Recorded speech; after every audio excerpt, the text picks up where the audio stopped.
Hello and welcome back. I am thirteene doing another video for Squirrel Dealer. First and foremost, I do want to thank everybody out there. We've actually gotten a lot of positive support this past week. Really appreciate you guys and hanging out with us while we do the things that we do. Tonight we're going to be playing a Fun for Us deck. I actually feel terrible this week because what was slated was Mardu Staxx and Narset Blue Eggs, and I realized I can't do both of those together, but yeah, we're going to be playing Staxx tonight. We are going to be taking a crack at the Doom Foretold list. So, Doom Foretold is at the beginning of each player's upkeep, that player sacks a land or non-land, non-token permanent. If they can't, they discard a card, they lose 2 life, you draw a card, you gain 2 life, and then you create a night token. And then you have to sack Doom Foretold. So this is a way to either keep stuff off of your opponent's side of the table or to just lock them out of whatever they're drawing. It's really good late game. It's just a pretty powerful magic card for locking somebody out of the game. It is seen a lot of play in standard. I know that some people don't really tread over there, but it is a standard deck. We also get to run Starfield of Nyx, though, which 5 mana, it gets to do opalescence things. If we have a lot of enchantments, it gives us an attacking force. But more importantly, for Doom Foretold, it brings back an enchantment at the beginning of your upkeep from your graveyard. So you can keep just rebuying Doom Foretold and lock the opponent out of the game. This gives you something to sack to the Doom Foretold trigger. Basically, just a lot of value here. I think we've actually played it twice on stream, so this is fairly common for everybody. But the one thing that we are doing differently is we're going to be running 3 copies of Mastery of the Unseen. 2 mana enchantment. Whenever a permanent you control gets turned face up, that's specifically referring to Manifested Morph. You gain 1 life for each creature that you control. Then you may pay 4 to manifest the top card of your library. Mastery of the Unseen, I'm sure everybody's sitting there like, what the heck is the point of this? But the important thing about manifesting is it's actually a non-token creature. So we don't even have a lot of creatures. Manifest is, you put it face down, it's a 2/2, and you can turn it up if it's a creature for its mana cost. We only have 3 gods that we get to turn up, but the point is that we can pay 4 mana to put a non-token off the top of our library onto the battlefield to sack to Doom Foretold. That does get kind of important later, but that's going to be the main thing that we're doing that's different than everybody else. Also, a super fun thing with Athreos. So Athreos is very expensive god. I don't know why he costs so much considering he sees play nowhere but Commander. But 3 mana for a 5/4, devotion, all that fun stuff. Whenever another creature you control dies, return it to your hand unless an opponent pays 3 life. So late game he's a 5/4 indestructible, but more importantly you manifest something. It'll go to the graveyard. Your opponent gets to see what it is, but if they don't pay 3 life, it goes back to your hand. So this is a really good way to buy lands for manifest and enchantments and all that fun stuff. We have 1 copy of them, but that's the fun interaction I really wanted to play with today. Then we are Staxx deck. Mogus is going to make it so that at the beginning of each player's upkeep, they have to sack a creature. It deals 2 damage to them. No, with Doom Foretold, that's just a lot of triggers. We're running 2 copies of Fires of Invention. It's perfectly acceptable to sack to Doom Foretold. It's a really good way to double cast on turn 4, but more importantly, it frees up our mana to the point that we get to use the Mastery of the Unseen's mana every turn to get our tokens, and then we get to cast anything that we actually draw off of our draw steps and off of anything else that we draw. We have a couple of utility things in there like a Flame of Keld that lets us draw 3 cards a turn, but more importantly, we're running a couple of enchantments like Trial of Ambition, 2 mana Edict effect. With Kaya, deals 3 damage to something and gains us 3 life, also kind of relevant in long Staxy games. And then, like I said, Flame of Keld, Eldest Reborn, a couple of things in there that are utility, and of course, some control cards in there that make me feel itchy if I just don't have, like Kolaghan's Command and Thoughtseize, Dreadbore. Like, these are the things that I personally have to cast to feel at home. But yeah, that's going to be the deck. We're going to be trying to essentially stabilize and then make it so that our opponent doesn't do anything. A couple of the problems for our deck are obviously going to be Field of the Dead when they're making their land drops and they can't sack their tokens. So we have a couple of Virulent Plagues in the sideboard. We can manifest to make 2/2s to kind of stay caught up with them. We have a couple Flame Tendrils, Bantu's Last Reckoning to go with the Fires of Invention.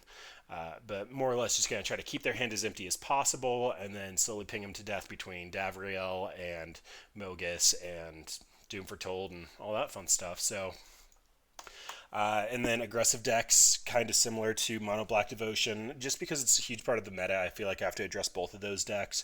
We're going to get Leyline of the Void post board. They can't interact with it. It's an enchantment for all of our purposes, and then we destroy their creatures. They don't come back, and hopefully just keep them sacking stuff. We have Kolaghan's Commands for the Smuggler's Copter main board. Like, yeah. Just have a lot of things that should actually be beneficial there. All right. So right off the bat, we get a Flame of Keld to discard our hand. Mogus, Oath of Kaya. This is actually a kind of control-y hand, and then at the end we get a Flame of Keld to start drawing into things. Being on the draw, it's slightly slow, but our Clifftop Retreats isn't coming into play untapped, but we have untapped sources for the first 3 turns.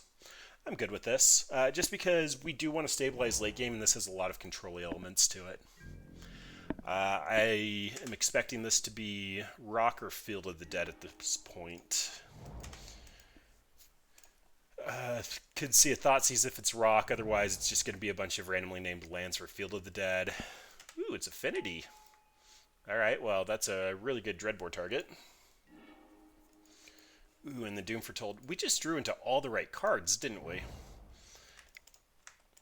I don't like you. Go away. Steel Overseer just gets really big. This is going to be the Hardened Scales list. They're going to have things like Hangerback Walker and Winding Constrictor, which dies to Oath of Kaya quite fantastically.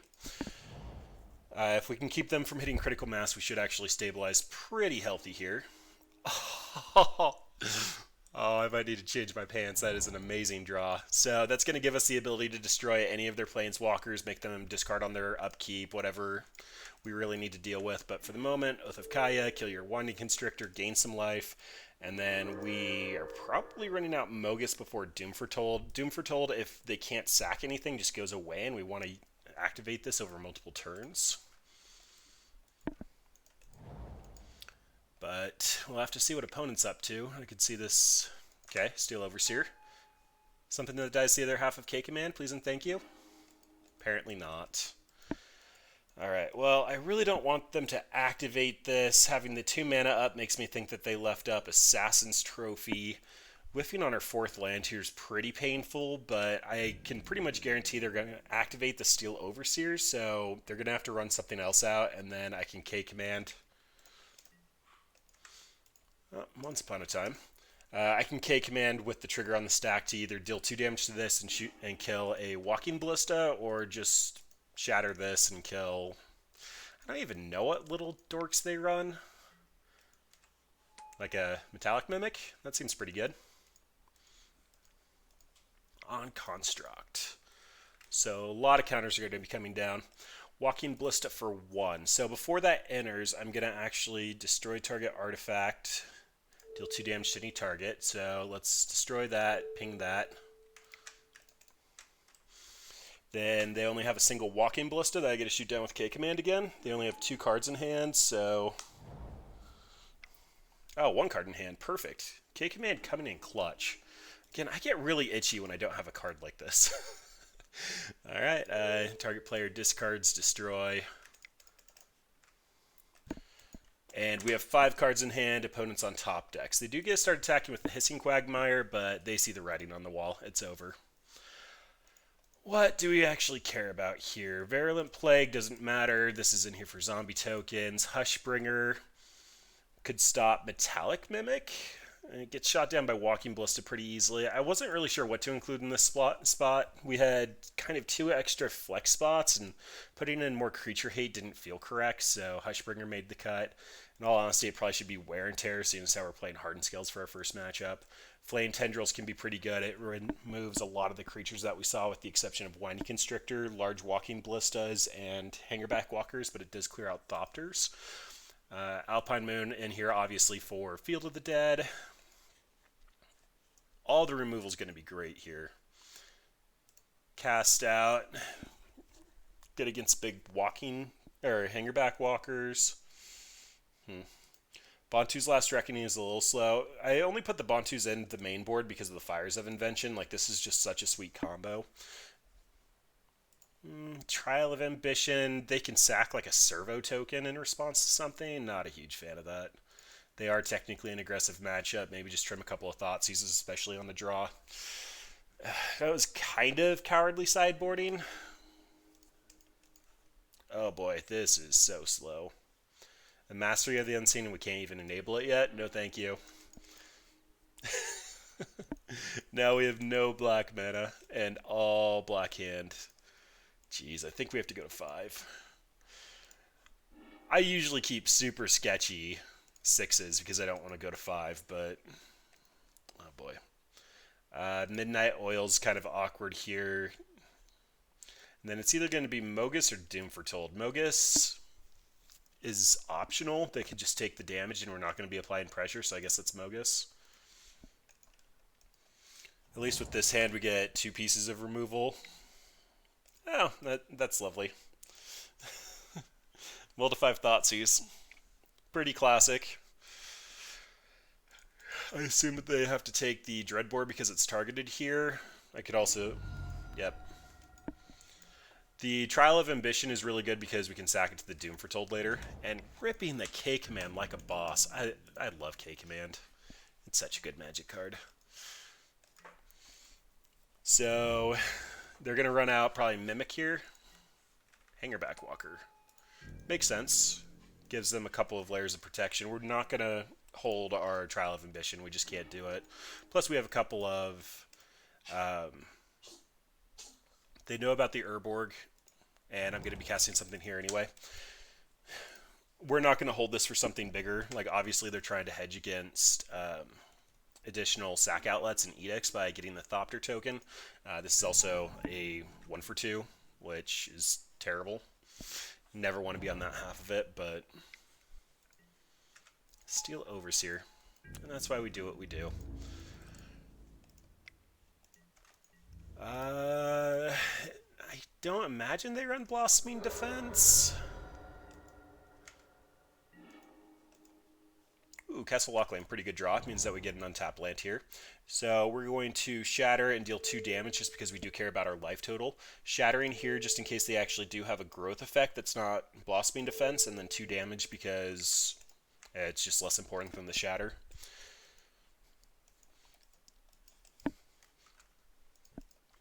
And then we're on the Mold-A-5 and got Thoughtseize, but we're still set up for a Doom Foretold next turn, which is pretty solid. If they tap out for something like a big Hangerback Walker, then...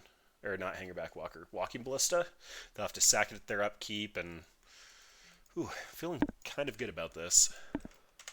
Okay, Winding Constrictor's fine. Another 2-drop isn't, though. Ooh, yeah, that's hard. Well, now we're just a land away. Doom Foretold. Gain of their upkeep. They sacrifice a non-land, non-token permanent. So one of these 2 things will be going away.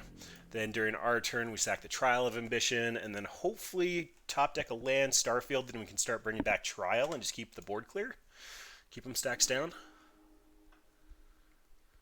Yep, got rid of the Serpent. It is technically more damage and it's harder for me to remove, but the Winding Constrictor is better for their synergy, so they have to keep that around. Ooh, well, that doesn't actually help for non-token sakes. Oh, are they just cashing out their Winding Constrictor? If they don't have a 1-drop here, then this is good. Oh, they'll sack Nissa. I gotcha. We're good. Come on, rip a land.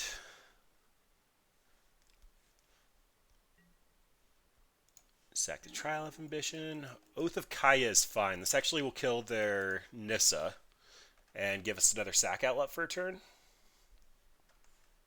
And that's the game. Alright, well, I think opponent scooped just slightly early, although we were a stack and we were getting stabilized. We were at a point with the Starfield in hand that they would just lose whatever they drew for turn until they were ready to cash out, and then we'd just have more card advantage, and that's not a game that you really win. Alright.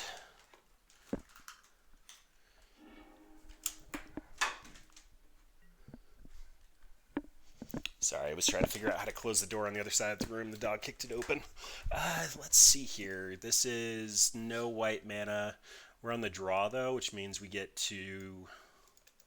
How many white sources do we actually have? 4, 6... We have 9 white sources, so it's not likely that we draw into it, although...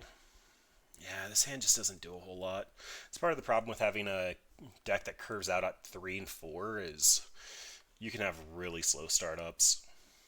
Against an unknown opponent, I don't think I can keep this. Oh yeah, this is significantly better. Let's keep this guy and tuck the Painland. Well, we're not Thoughtseizing on one, so maybe just the basic. That means Godless Shrine gets to enter tapped. If we top deck a Thoughtseize, that's going to be painful, but... Nope, we're good. Tap Godless Shrine. This looks like it's going to be the Gruul Devotion deck, and by Gruul Devotion I mean green splash red. Oh, no, their Teamer probably some variant of Coco. Well, all the removal spells are the same here, so may as well go with the Edict effect. Also don't have any red at the moment, so can't Dreadbore.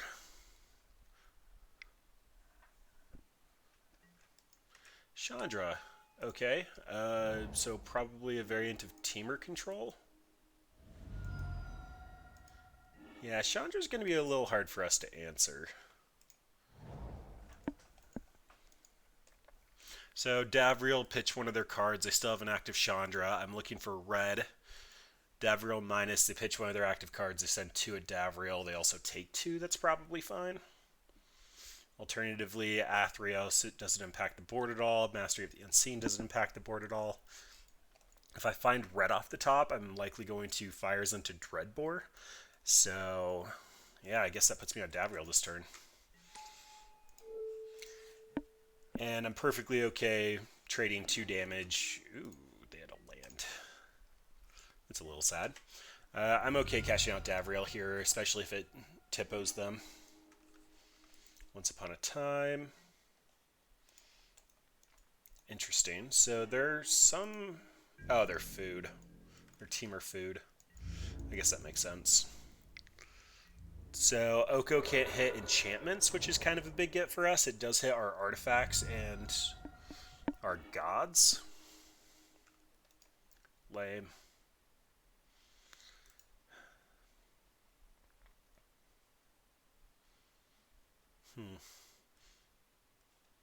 So I think if I'm going to look at this 2 turns ahead, I want a Mastery here because a future turn is going to be Fires, Dreadbore, Chandra, and then the following turn I'm going to activate the Mastery of the Unseen.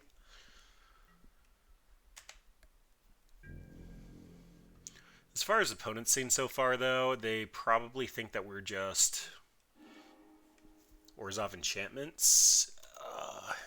Yikes. Wicked Wolf and Questing Beast in our immediate future. We're going to have to find a Bantu's Last Reckoning.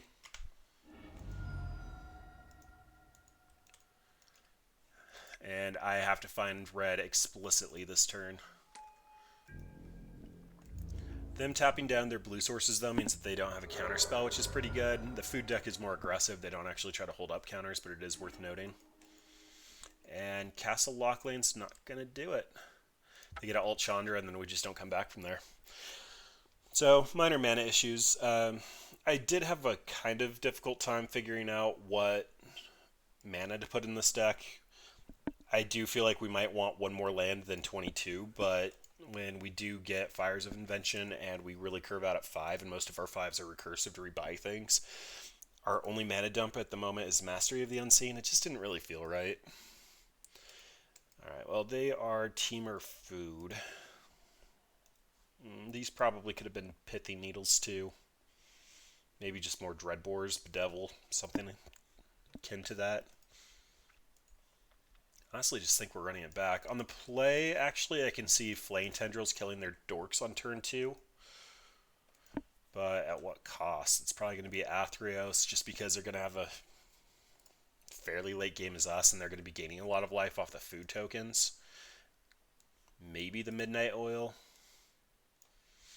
I don't know. What can Oko hit?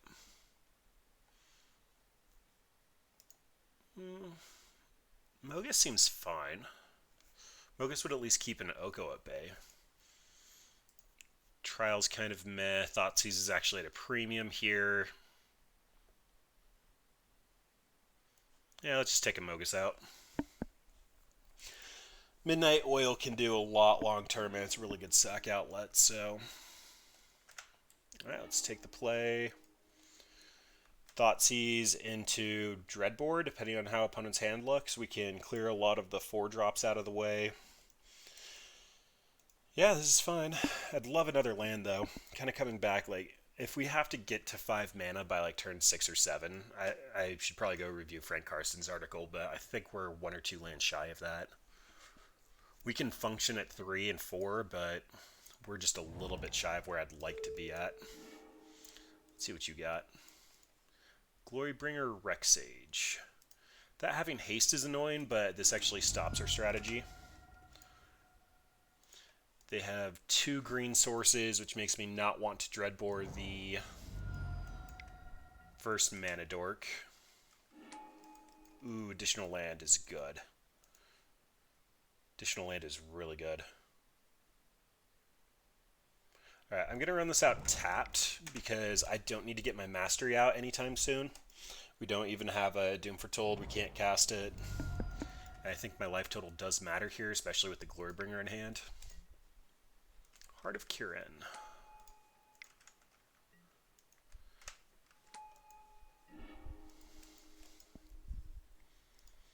So they have Glorybringer and 1 unknown. They need 1 more power to actually crew this up. I think I'm just going to clear the board here, get rid of their mana dorks because they have some expensive stuff going on. Then hopefully they'll make a land drop and leave just Glorybringer in hand. Davriel can snipe it, and then we should be in a pretty solid spot at that point. Gilded Goose. Yep, land's done on tap this turn. So they have to rip exactly land to empty their hand.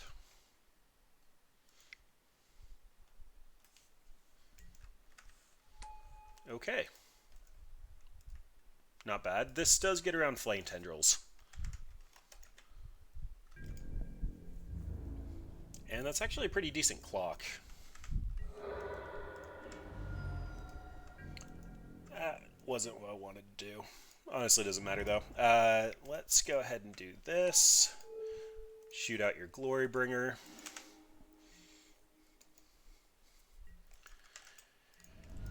That means Davriel's dying. I'm taking 1. Then we get to Dreadbore the Bone Crusher Giant.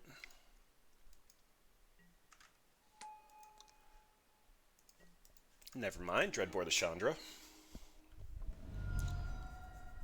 Opponent's been ripping a lot of Chandras. Yikes, that's a lot of damage. We actually might just be dead here. I didn't think about activating Heart of Kirin off the Chandra. Yep, we're dead to Deadboring the Bone Crusher Giant. Alright, well that came fast and hard, and that was a problem. We did have a lot of mana problems game 1, but that game 2 is just... Opponent had a pretty ideal draw, and we dirtled a little too hard, but we're stack stuck. I assume getting a quick 4-3 is going to end up being really bad for us if we have to take damage to cast it. That was also a really good top deck. I guess the play to contemplate there is when I Bantu's Last Reckoning, just hitting the mana dorks. I could have hit a Glorybringer if I would have been willing to soak more damage had it come out. I don't know. Feel free to comment on that. I'd actually be really curious to see what people think, just because that was the play that would have actually made or break that last game. Ew, yikes. And again, another hand that like we need 2 lands on. 22 lands is a pretty high amount, but when we get hands like that, it's just super bad. This is fine. I'm going to be tucking the additional Mastery of the Unseen because it does take a lot to enable, and more than likely we'll find 4 drops before we end up needing to activate Mastery of the Unseen multiple turns. Opponent is currently at 6 cards and keeps. So let's tuck one of our additional Mastery of the Unseens. We have Fatal Push if they're something lower to the ground, which Breeding Pool typically means they are. And we got the last Mastery. Alright, well, Ugin smiles upon us. Castle Vantress typically leans itself to control or combo decks more often. Seeing as how they haven't ran anything out, they could potentially have like a Sailor or something with Flash that they ripped off the top, but may as well stick this. This is something Control has to deal with because as long as we can continue activating it, Oh, this is the Field of the Deck Dead. Not Field of the Deck, Wilderness Reclamation. Yeah, Wilderness Reclamation doesn't care about Mastery of the Unseen as much. Our game plan here is essentially go to sideboard and stick a Virulent Plague. Or Alpine Moon, or just any of the things that actually stop it. Doom Foretold also kind of stops turns to a certain point. Well, we're probably just a turn too slow here. But we'll see what they can do. If they don't have the Nexus in hand, then we do get a chance to land our Doom Foretold. Landing our Doom Foretold is going to make it so that every turn that they take, they have to discard. Or sack Wilderness Wreck, which would be the best. Alright, well, it is worth noting that they are on the Fog variant. I know Reddit hasn't liked this because Wild Slash's Ferocious mode ends up making it so that the Fogs don't do anything.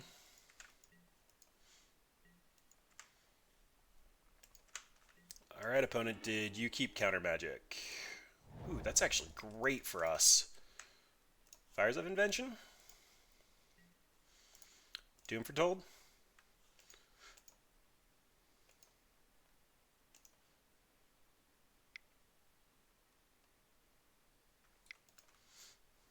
Five mana. Dig through time. Okay, well, they're losing their Wilderness Reclamation here, which is about the best I could ask for. Then we're going to have an active Mastery of the Unseen, which means it's not going to be going away until opponent scoops on it, and yeah, I mean, that's about as good as we're going to get. Dig through time, probably finds them another one, though, or potentially just an answer. I know we're playing stacks, but opponent's deck is pretty tedious to play through, so we're probably going to scoop a little early to it just because I don't want to have to sit through all of that. Well, finding the strategic planning and immediately casting it means that they don't have anything great in hand at the moment.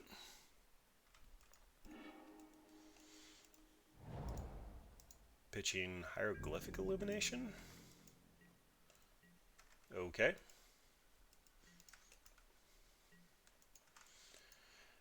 So we sack the Mastery since we have a redundant one. Castle Locklane lets us draw cards. I think I'm going to go for the draw here because we can find some stuff that absolutely just shuts them out here, and we're going to be able to free cast anyway. Yikes, that's rough. I do need to cast that, though. Alright, well, Doom Foretold's going away. If they have Wilderness Wreck, they can Wilderness Wreck with a land drop and Nexus.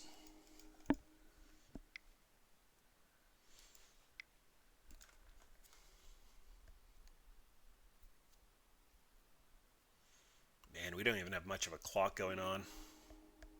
And another Dig Through Time. So the odds of them having exactly land, Wilderness Reclamation, and a Nexus of Fate go up pretty drastically here.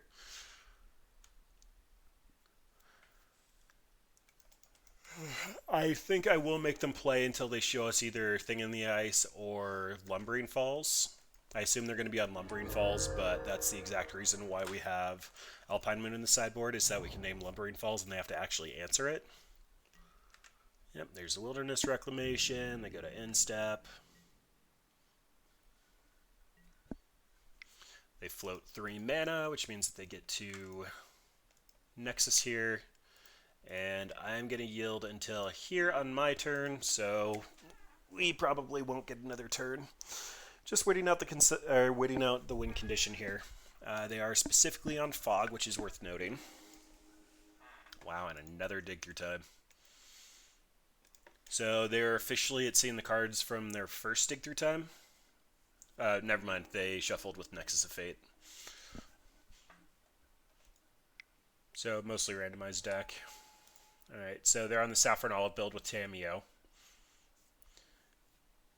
That's to try to name Nexus of Fate and fuel the yard for the Dig Through Times.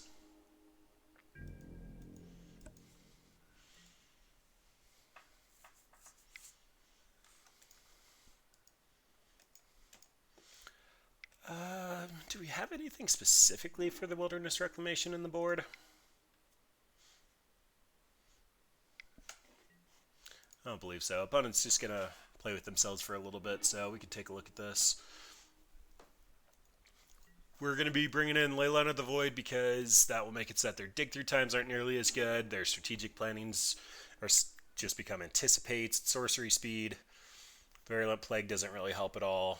And then we remove most of our creature stuff, like the Fatal Pushes. Dreadbore actually might be relevant here. I don't think it's very relevant, but it's probably worth hanging on to. Probably taking out the K commands. We can draw step them, but that probably doesn't mean a whole lot. Okay, they showed us a Brazen Borrower as a win condition. Obviously, we can't do anything with the Fires of Invention out, but we do have a couple of things that could hit that.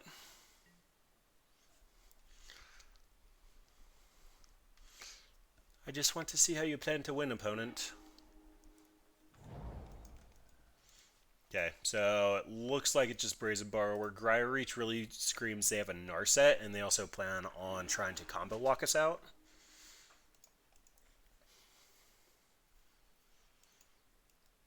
Have not seen a Lumbering Falls yet, so I think that means we're not doing Alpine Moon.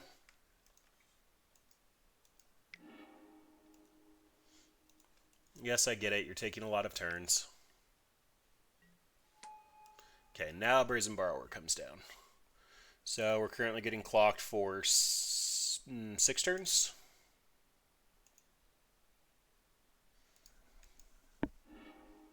Naming Nexus of Fate. They have a Blast Zone. I mean, Alpine Moon would have decent targets. I just don't think any of them are worth actually going after. Yep, there's the Nexus.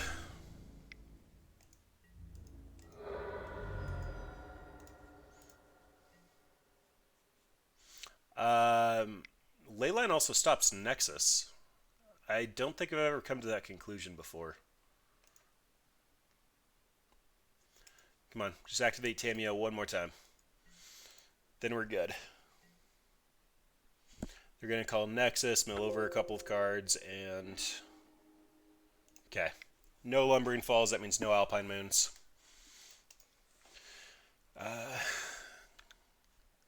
Flame Tendrils or Sorcery, Leyline of the Void comes in. I don't think the Sphere of Safety really matters. We're likely going to be locked out of the game by the time that would be relevant. Fatal Push comes out. Bontu's Last Reckoning comes out. K Command is looking better than most of the stuff in our sideboard at this point. It'd be Hushbringer that doesn't stop anything from Brazen Borrower or Alpine Moon. They didn't actually show us a creature land, so no Mutavaults, no Lumbering Falls. Yep, I guess we run like that.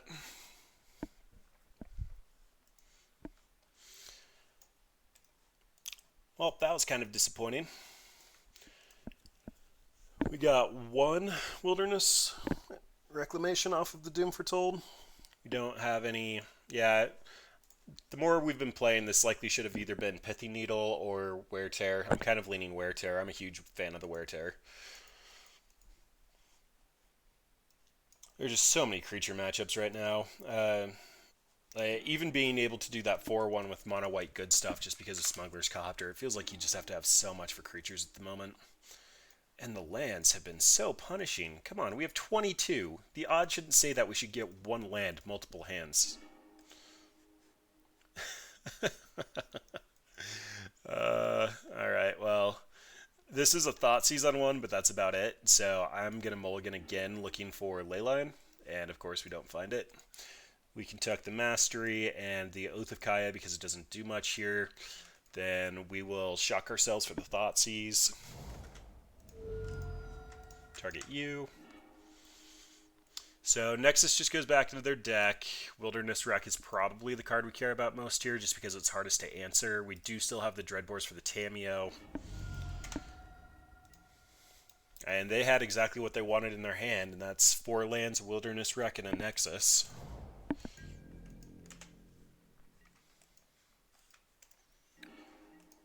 Cast Out is fine. Cast Out can actually hit the Tamiyo, so I don't think I'm going to be cycling that yet. It also hits the Wilderness Wreck. And if I'm hitting a Wilderness Wreck, I need to have a main stop. We'll wait until turn 4 for that. When they have 4 mana, we'll actually consider holding up the cast out before end step.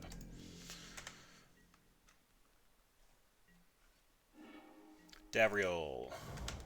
Davriel's also fine. He clocks them for not having cards in their hand, which they're going to have plenty of dig through times, but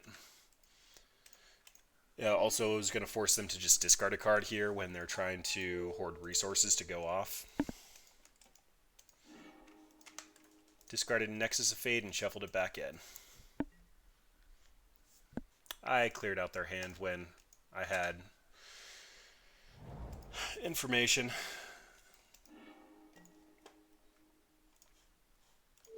Alright, well, we're going to do Staxxy things. They found another wilderness reclamation. Oh boy.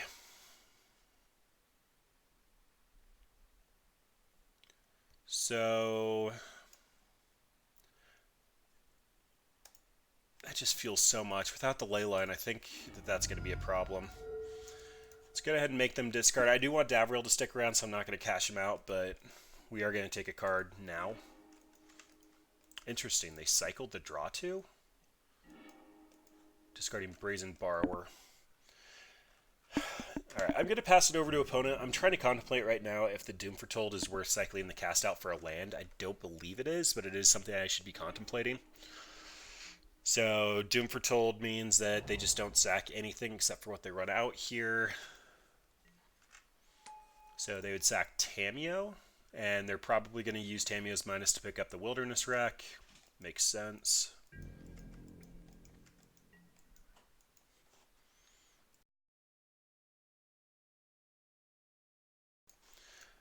Alright, if I run out the Doom Foretold, they just sack the Tamiyo and wait a turn. Yeah, I think we're waiting. Dreadbore, perfectly acceptable draw. They got their Wilderness Wreck back, which means they are probably close to comboing off, especially with the Search for His Content online. But, let's see, I make them discard now. I don't know their hand, so they have Wilderness Wreck and something else. I think threatening damage if they start taking extra turns without a way to actually get additional cards is the problem.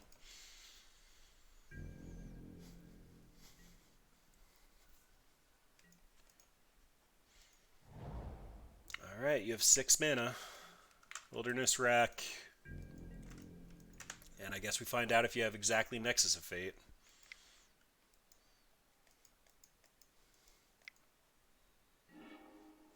Oh my gosh, for realsies?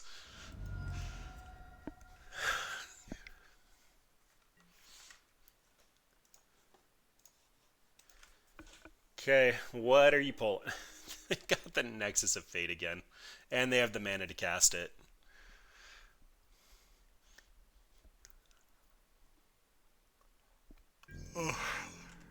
What's funny is I almost put the players can't take extra turn artifact in my board. I was so close to doing it. I'm like, we're going to play against this before we get enough upkeep triggers off.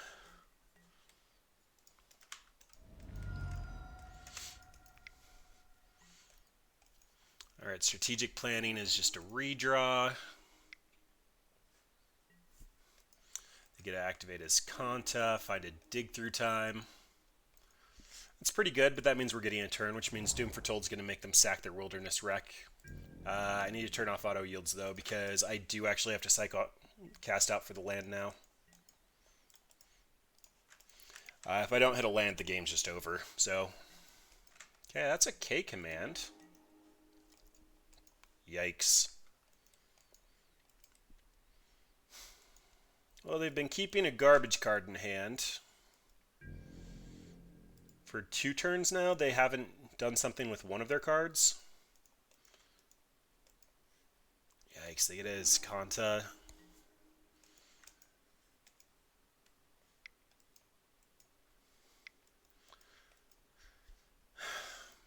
Yep, I think that this one's lost. We're going to double target you, and then see what the additional card was. But they pretty much have negate up for the rest of the game. That was a blast sound. Yeah, we're done here. They have negate for the Doom Foretold, so we're not beating it. Alright, well, that was pretty painful. But that is one of the decks that are going to try to go over the top of us, so I'm not surprised we lost that matchup. I do wish that we would have been able to hit our fourth land drop there. We would have had cast out. We would have been able to cast it before the first Wilderness Reclamation trigger, and then if they were going to set up for another go for it, we could just Doom Foretold and actually make it so that they couldn't keep a permanent on the table for like 2 or 3 more turns, and we would have actually been in that. We have 22 lands deck. Be cool. Alright, well, this is a little bit better. So I'm going to tuck one of the 4 lands. I want double black, and I have triple red and triple white. Yeah, it really doesn't matter. We'll put the shock land back. Alright, so opponent's at 6 cards. We have a pretty creature removal heavy hand that's probably going to be pretty good for me in most matchups, unless it's another turns deck. They are really trying to figure out if that 6 cards is worth it. So I'm assuming it's not going to be a creature aggressive deck. It's probably something a little bit more like mono green, and they have just like a bunch of expensive stuff, and they're just looking for a mana dork or something, and they're just not sure if they can keep it. Or they might be a 2 or 3 color deck, and they're just missing one of their mana sources. It's typically my read in situations like this. I mean, for all I know, opponent might be stepping out to let the dog out or something, but cat jumped on keyboard. I know some streamers say, like, oh, their opponent probably just went to go get their door. I never answer the door. I don't know about anybody else, but like the only time I ever want to answer the door is when it's Amazon, and if it's Amazon, I usually know it's coming. They're also going to leave the package and just step away, so like, I don't know. Never go to the door. Kind of like Moss on IT Crowd. It's like, this is London, Jen. Nobody's going to come to your door with a cake. They're going to stab you. Ooh. Hand lands. Alright, so they have at least a forest in hand. And there's a smuggler's copter. Well, this fatal push should be pretty good. Oh, I love Kolaghan's Command. There's a reason I kind of get itchy when I don't have removal spells. Like, if you're a Dractos, there's no reason not to play K commands. I understand Collective Brutality isn't as good in Pioneer as it is in Modern because all the modes aren't live, but okay, that's one of the few things that doesn't die to the other half of K command. They ran out the forest that we knew about, so thinking that they probably have more gas in hand, I'm not going to be attacking, so timing doesn't matter for crewing. We're going to make them discard and destroy Smuggler's Copter.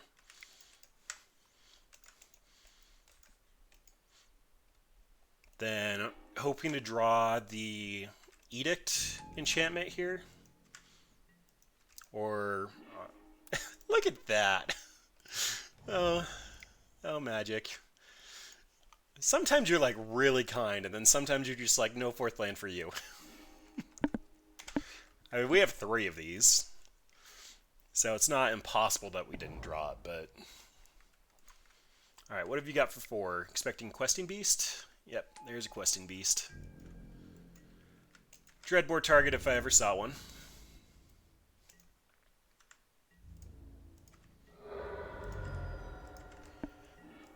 Isolated Chapel. Okay, so we're looking for a Doom Foretold here. The Starfield won't rebuy anything, so it's not actually worth running out yet. We can go ahead and Dreadbore, and then we'll have a Fatal Push. Castle Lochlann would be a pretty good top deck at this point. Just be able to start drawing cards to refuel our hand. Okay, Heart's Desire means that the Lovestruck Beast is going to be coming out. I want to be mana efficient because if I don't top deck something, I know I'm casting Starfield next turn, so I'm going to do what I can to make sure that this Lovestruck Beast can't attack next turn. Alright, well,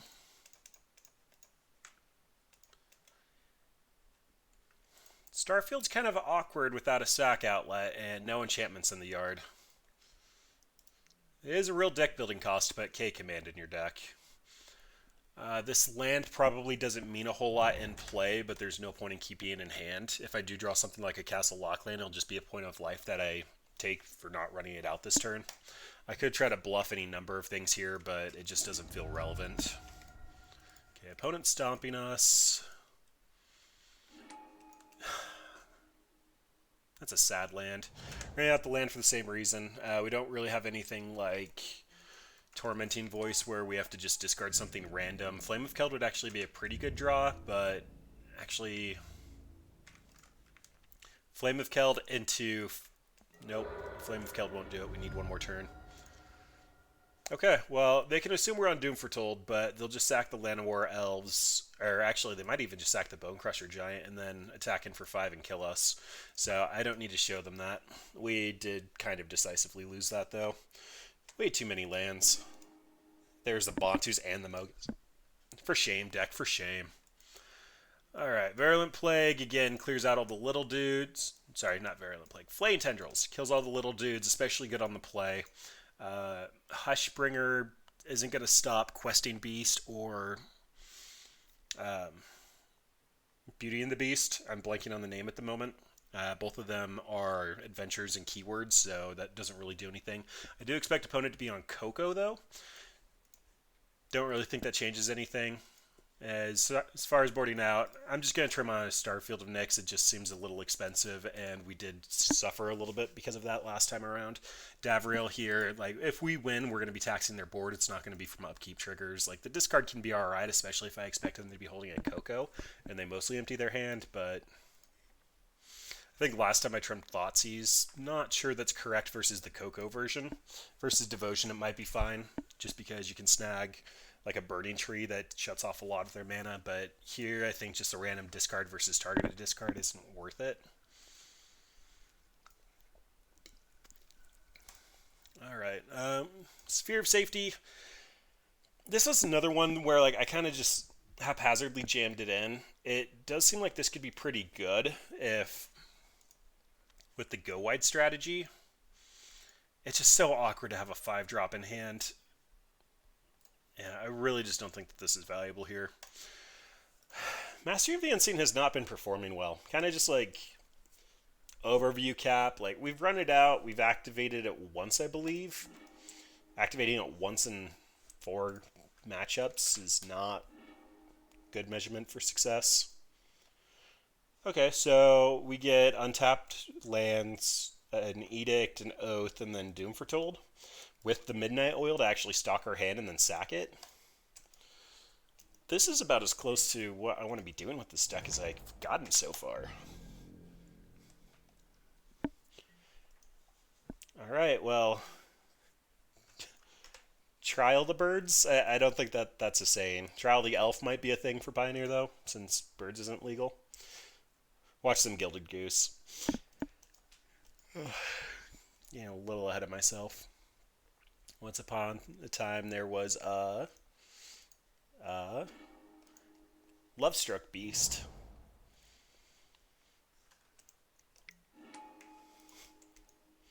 Alright, well that's sad, but I suppose that's life. Edict the token.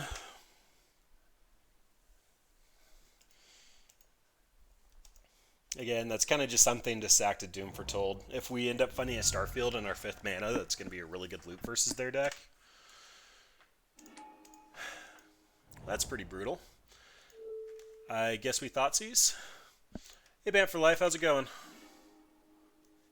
Shaper's Sanctuary, Llanowar Elves, and the random Blood Rush. I guess it's going to be Shaper's Sanctuary since we have 2 things in our deck that currently target. The Rex Sage is going to be able to hit the Doom Foretold, but that's only after it gets at least 1 trigger off. The Oath of Kaya's not being able to answer Smuggler's Copter is super awkward, but I guess it's what we deal with enchantment removal. The Blue Narset Eggs deck that I was looking at is running Leyline of Anticipation to kind of get around all that. Yeah, sure, go ahead and link it for me.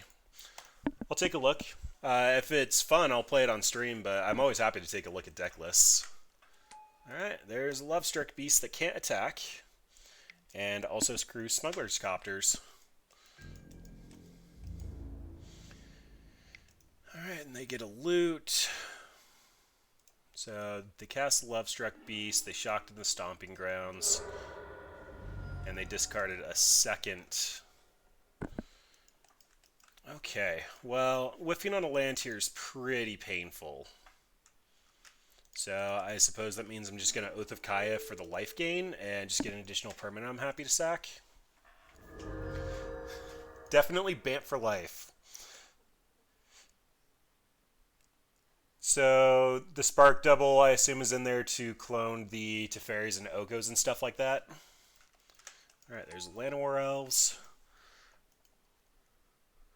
Like, what do you typically want to do with it? It looks like a really good value deck. Description below. Okay. Let's see exactly how hard I get slammed here. That turning on Ronus is actually super spicy. I like that. Then the Spark Double lets Gideon auto emblem. Yeah, so I actually was looking at a kind of variant of, I think I got to 24 Okos with Spark Double, Clever Impersonator. The problem at the moment is I don't actually own more than one Oko, and we're still waiting on Card Hoarder. Oh yeah, it's so hard to get through indestructible creatures with aggro decks like that. I assume that you have to elk the Smuggler's Copters to make it work. Oh boy, so they're going to give +4/+4. They're already attacking for 7. Odds are they just Rex Sage something, so I have to Oath of Kaya here. Kill the Llanowar Elf just to gain the life, and then we're pretty SOL. Like, even Doom Foretold doesn't save us here. We have to find... I don't know.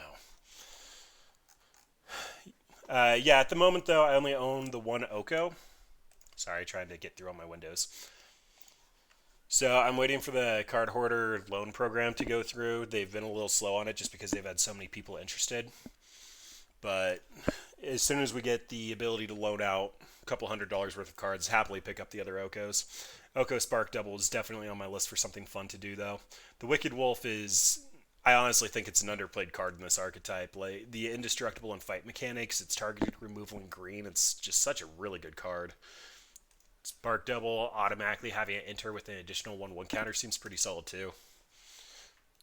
I'll go ahead and save a link to this. I don't think we're going to play something exactly that list, but it's going to be pretty similar. Just need to wait for the cards to come in.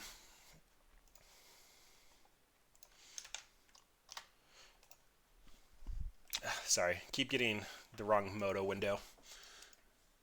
Alright, opponent's trying to figure out what they're doing here. Oh,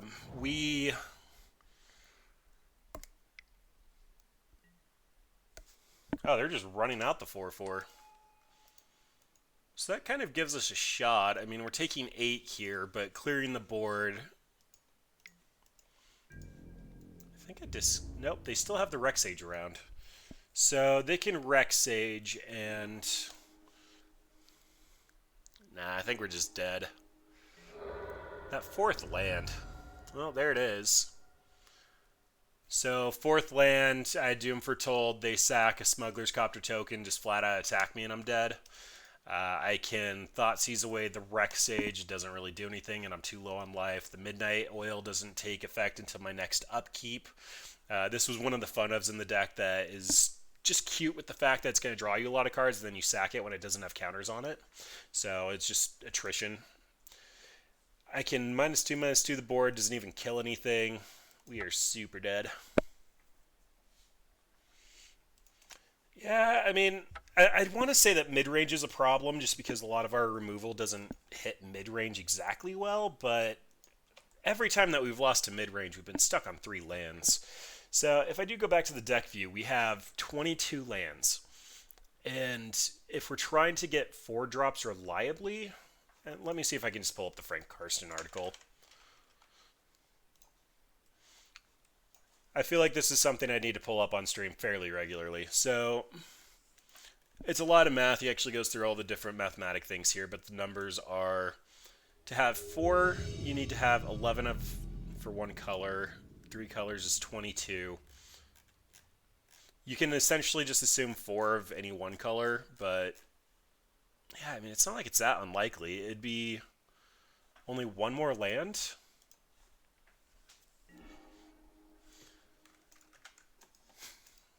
it's not like I've even been overly greedy with my mulligan decisions. Like I'm getting down in there to try to keep keepable hands. This is fine. The fires is slightly awkward, but we actually might have a fires mastery hand here. We have removal set up for the first couple of turns, and all of our lands are coming into play untapped, so we may as well lead on the Sacred Foundry. Spire Bluff Canal typically leads towards spell-based decks. That's less than ideal for us, but let's look like something weird. Let's stick with the white and the red.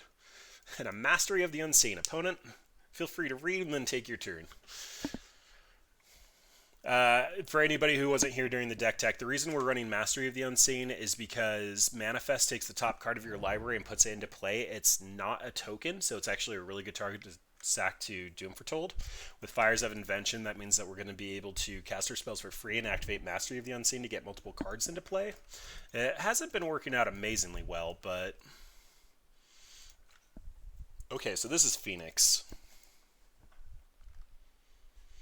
I am going to run out the... Actually, it doesn't matter. If they Thing in the Ice here, they're not going to be able to flip it yet, and then I can trial it. So yeah, let's just stick with the tap lands. I was trying to figure out if I needed to get the Black Source into play. Because I was cute and cheeky last turn, this Shock Land made it so that I wouldn't be able to hold up Fatal Push while putting a Shock Land into play. And I do think the 2 life is going to be relevant versus the Pseudo Burn deck. Looks like our opponent's trying to get Phoenixes into the yard at the moment. Either that or just find their lands.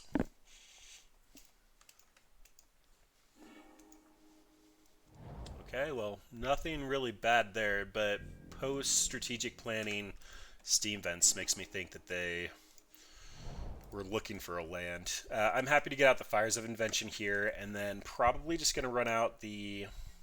No, I don't really want to run any of that out. So we're just looking for a land off the top.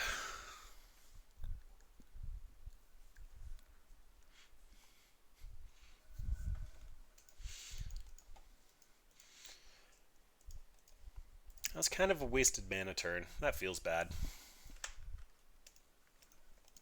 Alright, another strategic planning. So they're either looking for lands or looking for Phoenixes, and it looks like they found a Phoenix.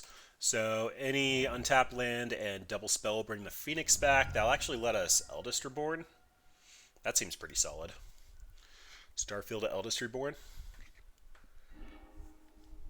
I want lands. Why aren't you giving me lands? I mean, we kept a 3-lander and we had 5 draws. Alright, well, we're passing and we're going to manifest that instep. So we do kind of have a fatal flaw with the manifest plan here, and that is that none of our manifests are creatures for the most part. Alright, they're looting.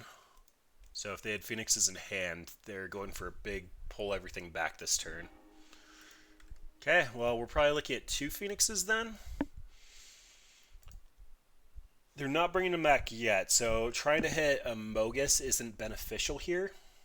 We also wouldn't have the mana. We'd have to spend the mana to manifest, and then we wouldn't have it to actually flip it up. Yikes. Really need to find that land. Treasure Cruise, good old Ancestral Recall. Opponent with 9 cards in hand. It's really hard not to think these Phoenixes are coming back.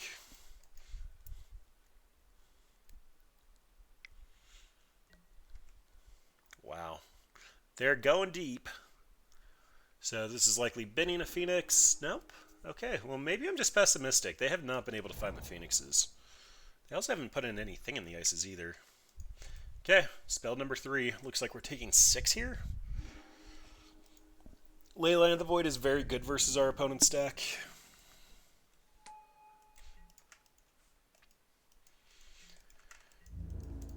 So that's at least a thing. Yep. Ouch, the pain. We go to 14. And let us manifest. We did find Mogus. We actually found Mogus. Okay. Land? Please and thank you. Eldest Reborn Trial of Ambition would be a really fun turn. Oh, thank you. Thank you, deck. You're so kind. Let's cast you.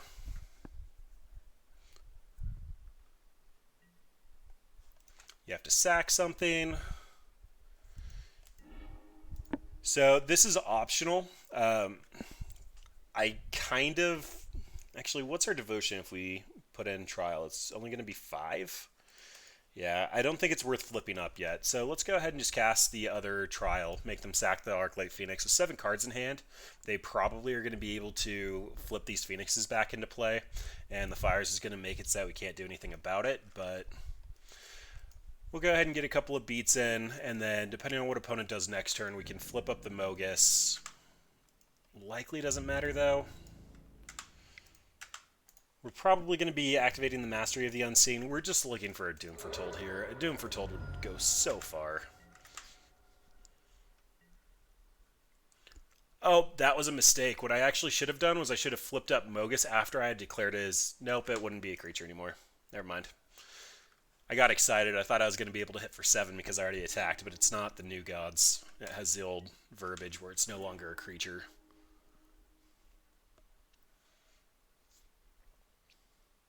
They didn't cast the Fiery Temper? I'm assuming that was a misclick.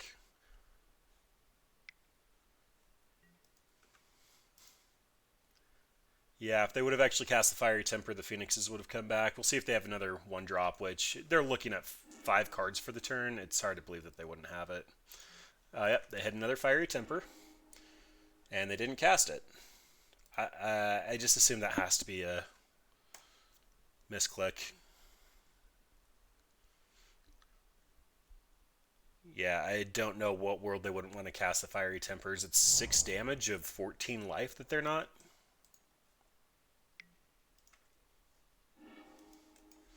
I could have flipped it up to protect it, but it doesn't feel relevant at the moment. I think I'd rather just have the other 2-1 on the table. Because Starfield's going to be able to bring him back anyway, and my life total likely matters. Like, they're just trying to... They're throwing away burn spells. They're literally just throwing them away.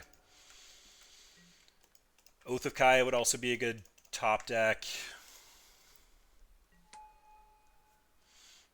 Alright, Urborg. You don't really do much here. Hey, look at that. So, Oath of Kaya, kill an Arclight Phoenix, gain 3 life, Fatal Push won't actually do anything. So, at least go to 8 next turn, minus any burn or flipping back in another Phoenix. Starfield will bring in Mogus, and then I'm 1 devotion away from being able to attack with Mogus. That seems fine. We are counting on them to whiff, but I think that's about the best I can ask for here.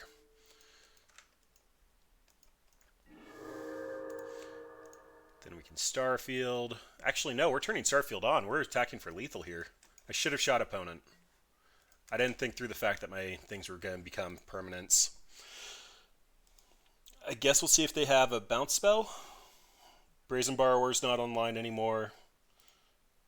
Yeah, I should have just shot opponent, but we currently have 4, 9, 13. Are we really one off? 11, 13, 15. Oh, that's sad and depressing. That is so sad and depressing.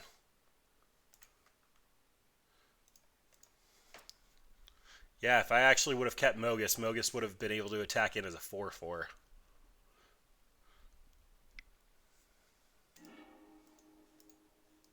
Okay.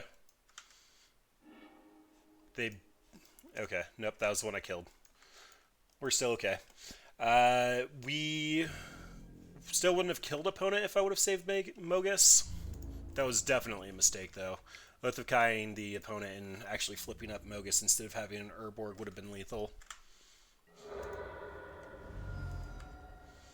So now we have to dodge enough burn and potentially 6 combat damage. That's a thing in the ice. Only 1 card in hand, though. Opponent had a really rough draw. I do actually really have to mention that. Like, they discarded a ton of lands to chart the courses. They drew a ton of cards. Like, they got 37 cards into their deck.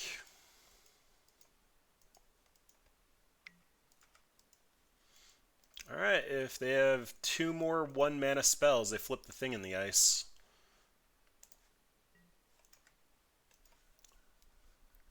They can attack with the Arclight Phoenixes, flip the thing in the ice, have 2 Phoenixes go back to hand. All of my enchantments would come back to hand. That might be fine. I kind of want to make sure that they have it before I start pulling strings on that, because that is a lot.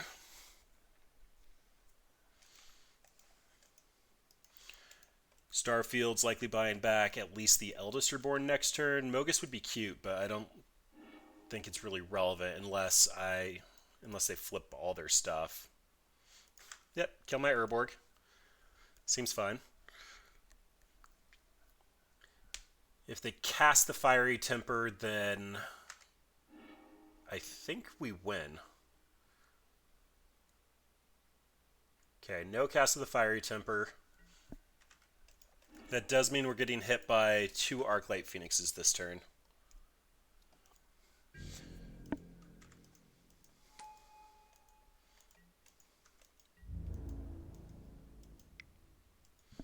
Yep.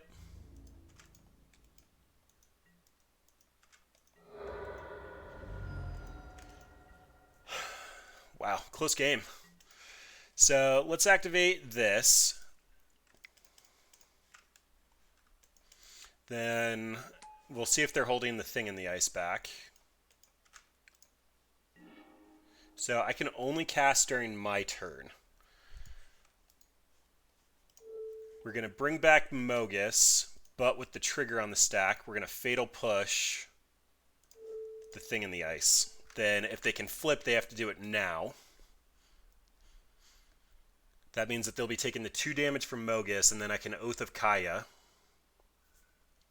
What's this targeting? Me? Okay. So it's going to flip everything back to hand, but Mogus is still going to come into play.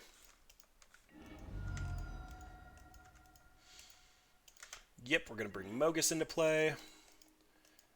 Cast out is cute. It looks like they're going to try to cast a Phoenix and attack in for lethal. What are the odds I actually get Mogus? Nope, Mogus won't be able to attack. He doesn't have haste. So Oath of Kaya, ping opponent for 3. We'll go up 3. Then hold up. Oh, if I cast Fires, the Fatal Push made that not work. I think I have to Oath of Kaya just to survive this. Them having Wild Slash really messed up the combat there. Okay, we go up to 6. Then I can Mastery. Yikes. They're going to take 3 because they can't, or take 2 because they can't sack a creature, go down to 1. Where were our Doom Fortolds at? Okay, hard cast the Arclight Phoenix.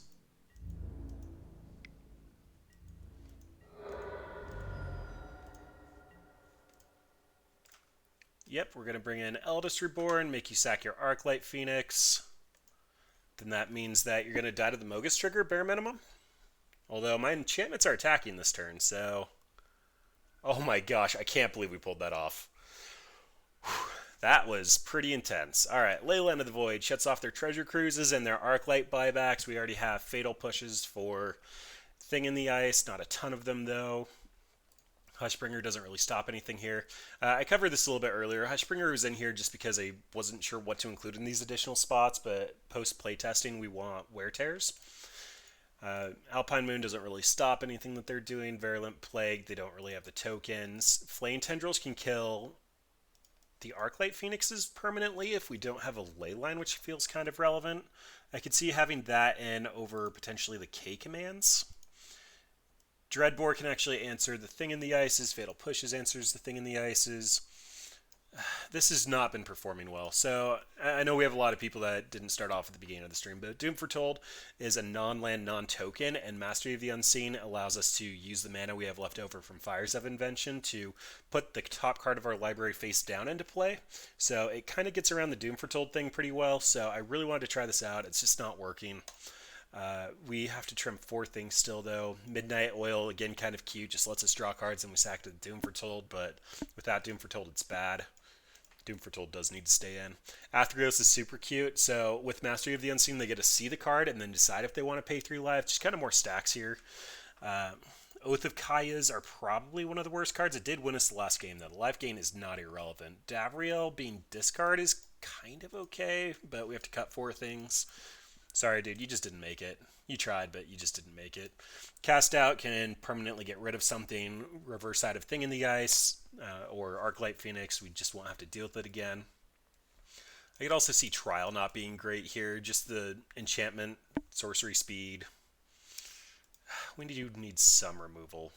Maybe just keep 2 of those and cut a K command because we brought in the Flame Tendrils. The discard here isn't irrelevant. We can actually use it with the trigger on the stack for like to get rid of a treasure cruise when they're trying to use treasure cruise as their last flip with cards in the yard. Alright, well, this answers Phoenixes, this answers Thing in the Ice, and this is card draw. And we've been having issues with lands for some reason. We have 22 lands, but I'm going to be keeping this. It's slightly on the greedy side. I'm hoping opponents going to take some time to cantrip their way into something, and at that point we should have plenty of enchantments that actually matter. The Leyline of the Void is just really strong here, and we're going to have our land drops as well as having an answer to Thing in the Ice the turn that they play it. Plus, we have all of our colors. That shouldn't be that should be stated. Like, the colors are very relevant. All right, Thing in the Ice. Pretty please. Aw, Chart a Course. I mean, it still draws cards.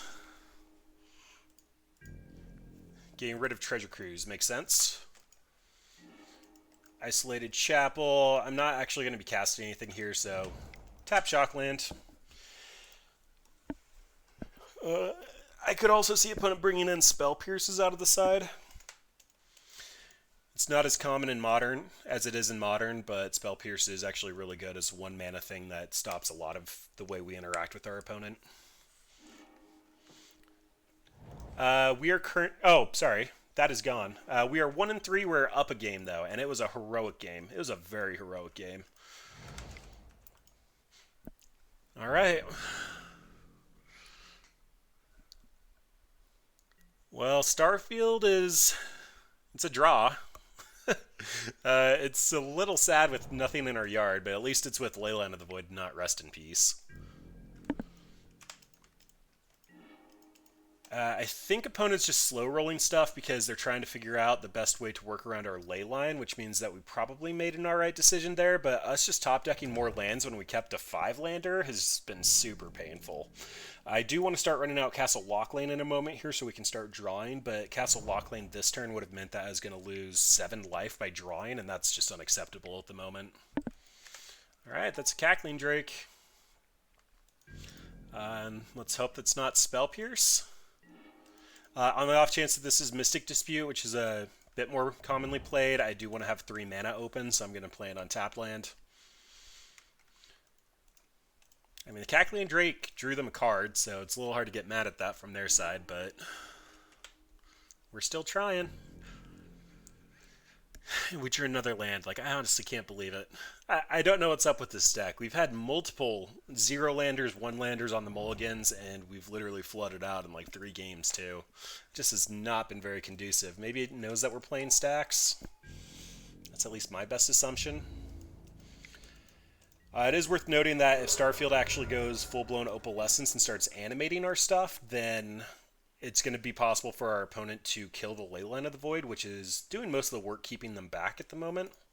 This could be a negate, but I think running out the Trial Ambition here is still our best draw. I do think that we're probably a turn away from activating Castle Locklane, so we may as well just go for it.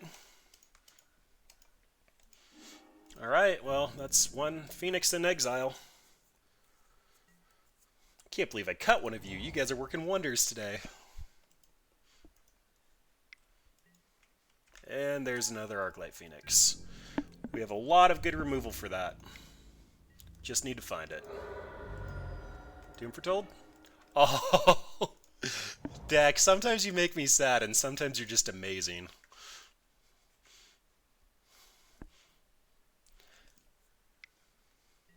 There's the negate. Alright, well, we're taking another hit from the Arclight Phoenix. They showed us 4 Tormenting Voices and at least 2 Wild Slashes. I'd assume that's 4 Wild Slashes. So, I mean, our opponent has exactly 20 points of burn in their deck, so we're not out of the woods, especially at 11, but Starfield's going to start buying it back. Ooh, we even get discard to clear the way? 2 life is kind of a problem, but I do want to make sure that this Starfield resolves. Okay, who called that? I'm raising my hand. I called that.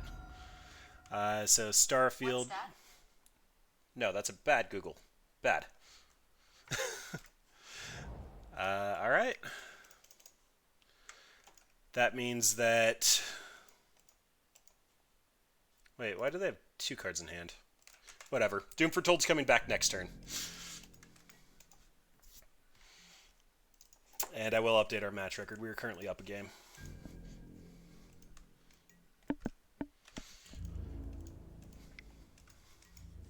Alright, we go to 6. Bring back Doom Foretold.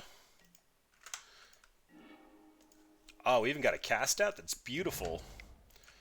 I do think that Castle Locklane is a little bit too risky at the moment. I think that with all of our enchantments attacking, we're probably in a safe spot, so not going to try to force the draw yet. Fiery Temper on the Cartouche is fine. That just answers a future creature of theirs. Or, sorry, the Ambition. It comes back with a Cartouche. Bye, Arclight. You tried. Oh, that got rid of my enchantments. I could have flashed in Cast Out for no value. I don't think that's correct, though. We have pretty officially stabilized, so.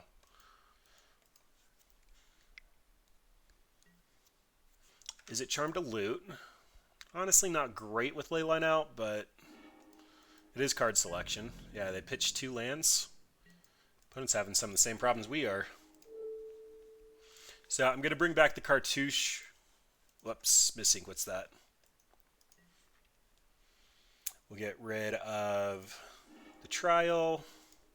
Bring back the Trial. Oh, I was going to say if we drew an enchantment, that meant that the other Trial could attack, but I clicked on the wrong one. Alright, Doom Foretold goes away, but Starfield's going to buy it back. We gain some life and draw a card. There's a thing in the ice.